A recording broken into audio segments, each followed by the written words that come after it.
అభిమానులందరికీ స్వాగతం అండి. ఇప్పుడు నేను చెప్పబోయే కథ తెనాలి రామకృష్ణ కథల్లో ఒక కథ. అది ఒక చిన్న సంఘటన. రజకుడు సంగీతం ప్రహసనం. ఏమిటో రజకుడు అంటే ఎవరు? చాకలివాడు సంగీతం నేర్చుకోవాలని చేసుకున్న పనుల్లో అతను ఎలాగ విద్వాంసులు అవ్వలేదా అనే విషయం గురించి ఇక్కడ తెలుస్తుందన్నమాట. ఇక్కడ ప్రస్తావిస్తాం. రాయల వారికి ప్రతిరోజు కూడా చాకలివాడు బట్టలు శుభ్రంగా ఉతికి చక్కగా చేసేవాడు. అయితే వాడికి ఒక కోరిక ఉండేది. ఏమిటంటే వాడు కూడా సంగీత విద్వాంసులు అవ్వాలని, రాయలు గారి సమక్షంలో మంచి కచేరీ చేసి గొప్ప బిరుదు పొందాలని అతనికి కోరుకుందనమాట. అయితే అక్కడ ఏమైందంటే వాడి గొంతు ఎలా ఉంటుందో తెలుసా? గాడిద గొంతు. ఎవరు సంగీతం నేర్పించడానికి ముందుకు వచ్చినా ఎవరు రాలేదు. ఏమిట్రా నీ గొంతు ఎలా ఉందో తెలుసా? గాడిద గొంతులా ఉంది, నీకు సంగీతం ఏమిటి అని వాడిని అందరూ కూడా ఏదో అనేసేవారు అనమాట. సంగీత కళానిధిని కాకపోతేనే అని వాడు చాలా పాపం బాధపడుతున్నాడు. గొంతు చూస్తే మనం సంగీతం నేర్చుకోవాలంటే ఎలా ఉండాలి? గొంతు చక్కగా మంచి మృదు మధురంగా చక్కగా ఉండాలి. వాడు మాట్లాడుతుంటే గాడిద మాట్లాడుతుంటే అనిపించేది అనమాట. ఒకరోజు రాయల వారు చాకలోడు తెచ్చిన బట్టలని వేసుకుని, అబ్బా చాలా సౌకర్యంగా ఉంది, ఎంతో బాగుంది, చాలా చక్కగా ఉతికాడు అని ఆయన ఏం చేశాడు? అబ్బా నువ్వు ఎంత బాగా ఉతికావే, చాలా బాగా చేసావు, నువ్వు ఎంత గొప్పవాడివే, నీకేమన్నా వరం కావాలా కోరుకో, అనుగ్రహిస్తాను అన్నారనమాట. అంటే ఏంటి? చాకలోని రాయల వారు బాగా మెచ్చుకున్నారు. కానీ చాకలవాడి కోరిక ఏముంది? ఒక మంచి పద్యమో పాటో పాడి రాయల వారిని సభలో మెప్పించి మంచిగా బహుమానాలు పొందుకోవాలని వాడికి చాలా కోరిక ఉందన్నమాట. కానీ ఎలా వస్తుంది? రాదు కదా. వాడి గొంతు ఎలా ఉంది? గాడిద గొంతులా ఉండేది కదా. మరి అప్పుడు చాకలవాడు ఏమన్నాడంటే, నన్ను సంగీత విద్వాంసం చెయ్యండి అని అడిగాడు చాకలవాడు. అతడి కోరికని విని రాయలవారు ఆశ్చర్యపోయారు. ఇదేమిట్రా బాబు, సర్లే నీకు ఎలాగోలాగా సంగీతం వచ్చారో నేను ఏర్పాటు చేస్తాను కదా అన్నారు రాయలవారు. మాట ఇచ్చేశారు. తక్షణమే ఏం చేశారంటే ఆస్థాన సంగీత విద్వాంసుల్ని పిలిపించి మరి రాజు మాటకి దెబ్బలు కొదవా, రాజుగారు ఉన్నారంటే, రాజుగారు చెప్పారంటే వెంటనే వాళ్ళు చేయవలసిందే. విద్వాంసులైనా ఎవరైనా సరే రాజు మాట ధిక్కరించడానికి అవకాశం ఉండదు అసలు. ఈ రజకుడిని సంగీతంలో విద్వాంసం చేయండి అని గట్టిగా ఆజ్ఞాపించేశారు. రాయలవారి ఆజ్ఞని కాదనలేక విద్వాంసులు రజకుడితో తమతో పాటు తీసుకుని వెళ్ళిపోయారనమాట. రజకుడు అంటే ఎవరు? చాకలివాడు. వాడిని కూడా తీసుకెళ్ళిపోయారు. అయితే మరి అక్కడ ఏమైందంటే రాయలవారు ఆజ్ఞని కాదనలేరు కదా, మరి ఆయన చెప్పినట్టే చేయాలి. కానీ వాడి స్వరం గాడిద వంట పెట్టినట్టు ఉంటుంది. అంచేత ముందు ఏం చేయాలి? గాత్రం శుద్ధి చేయాలి. ఏమిటంటే గొంతులో నీళ్లు పోసుకుని సా అంటూ ఉంటే గొంతుకు సాధన వస్తుంది అనమాట. అలాగా చేయించాలి. గాత్ర శుద్ధి చేయించాలంటే ఎక్కడ తీసుకెళ్ళాలి? తుంగభద్ర నదికి తీసుకెళ్ళాలి. అక్కడ నది ఎక్కడుంది? తుంగభద్ర నదిలో ఏం చేశారంటే వాడిని నీళ్ళలో ముంచేసి సారీగామా అని పలికించారు. వాడు మాట్లాడుతూ ఉంటే వాడి స్వరంలో మంచిగా లేకపోగా వాడి గొంతు వినిపిస్తుంటే చుట్టుపక్కల గాడిదలన్నీ పరిగెత్తుకుంటూ వచ్చి వంట పెడుతున్నాయి. అంటే ఏంటి? ఒక గాడిద అరుస్తుంటే 10 గాడిదలు వచ్చినట్టుగా వీడి గొంతుకు ఎలా ఉందంటే ఒక గాడిద స్వరంలో ఉందన్నమాట. చుట్టూరా ఆ నది చుట్టూతో గాడిదలు వచ్చేసి అక్కడ కూర్చున్నాయి. గాడిదలు వంటతో హోరెత్తిపోయి నదికి స్నానానికి వచ్చే మనుషులు కూడా రావడం మానేశారు. చుట్టూ గాడిదలు వస్తుంటే మనుషులు రావడానికి అవకాశం ఉంటుందా? ఉండదు కదా. మరి అలాగ 10 రోజులు గడిచిపోయినాయి. 10 రోజులు బట్టి వీడు అరవడం, గాడిదలు రావడం, మామూలుగా మనుషులు ఎవరు బట్టలు ఉతుక్కోవడానికి వచ్చేవాళ్ళు కూడా రావడం మానేశారు. 10 రోజులు అయిపోయింది. రజకుడికి బట్టలు ఉతకడం ఆరేయడం కూడా మానేశాడు. వాడు సంగీత సాధన ఎంతవరకు వచ్చిందో చూద్దామని మన్నాడు తుంగభద్ర నదికి రావడానికి రాయలవారు ఏం చేశారంటే ఎక్కడికైనా వస్తున్నప్పుడు ఆయన ఒక వర్తమానం పంపించేవారనమాట. నేను వస్తున్నాను, ఎంతవరకు వచ్చింది ఆ చాకలోడు సంగీతము అని అడిగారనమాట.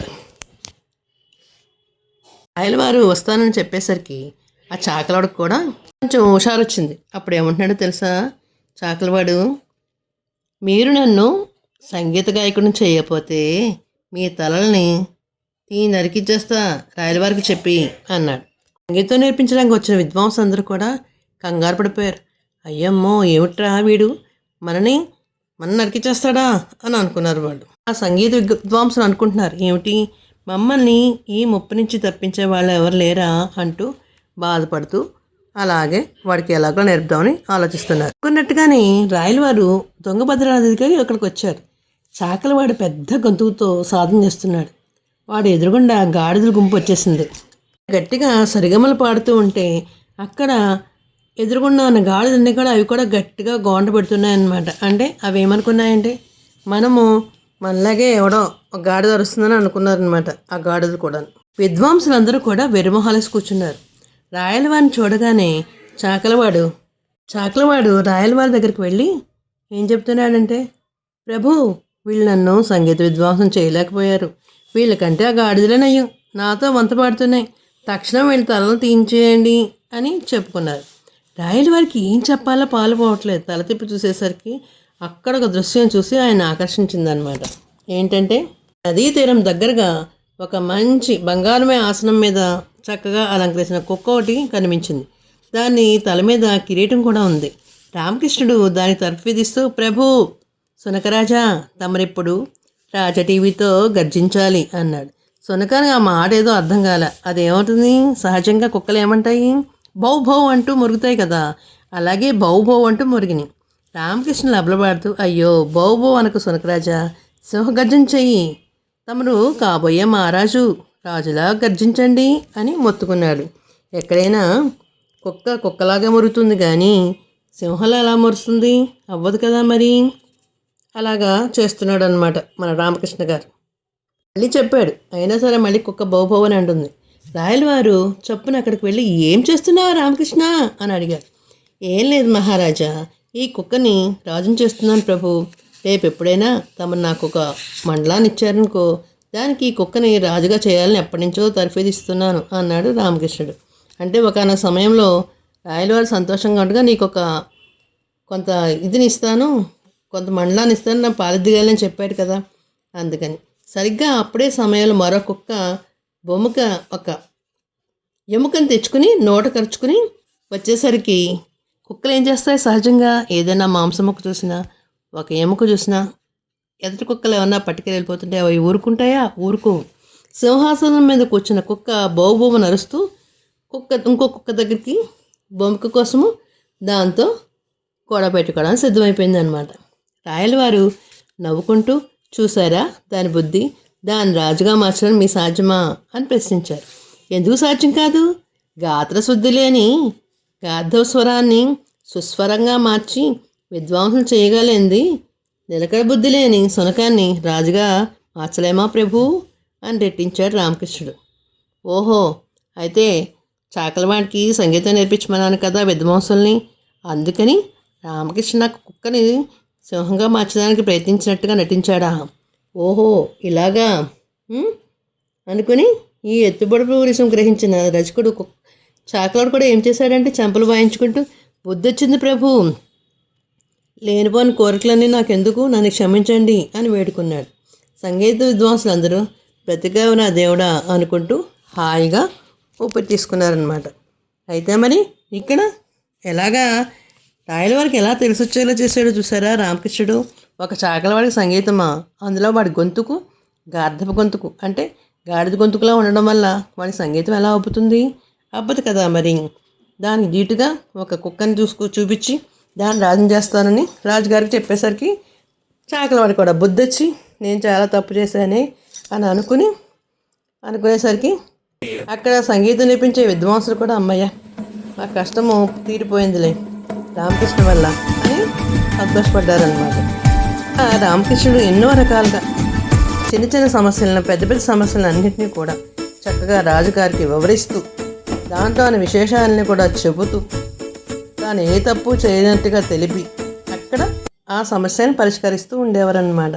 అందువల్ల రాయలవారికి రామకృష్ణ అంటే ఎంతో మక్కువ ఎక్కువ అన్నమాట. బాగా చూస్తూ ఉండేవారు. ఆయనకి ఏదైనా చిన్న సహాయం వచ్చినా అవసరం వచ్చిన అన్నీ కూడా తన దగ్గరుండి చూస్తూ ఉండేవాడు అనమాట. మిగతా కవులు ఏం చెప్పినా కూడా ఆయన రామకృష్ణుని నమ్మేవారు తప్ప వాళ్ళ మాటలేం పట్టించుకునేవారు కాదు. చూసారా మరి తెనాలి రామకృష్ణ ఎలాగా సమస్యను విడగొట్టాడో. అదే పిల్లలకి చెప్పచ్చు, ఏదైనా విషయం వచ్చినప్పుడు, సమస్య వచ్చినప్పుడు మనం ఇలాంటి చిన్న చిన్న కథల వల్ల పిల్లలకి జ్ఞానోదయం అయ్యేలాగా మనం చెప్పచ్చు. అయితే మరి ఇది బెడ్ టైమ్ స్టోరీస్ కూడా వినొచ్చు. తెలుగువారి దీపకానికి లైక్ చేసి, షేర్ చేసి, సబ్స్క్రైబ్ చేసి, కామెంట్ రూపంలో పెట్టండి మరి.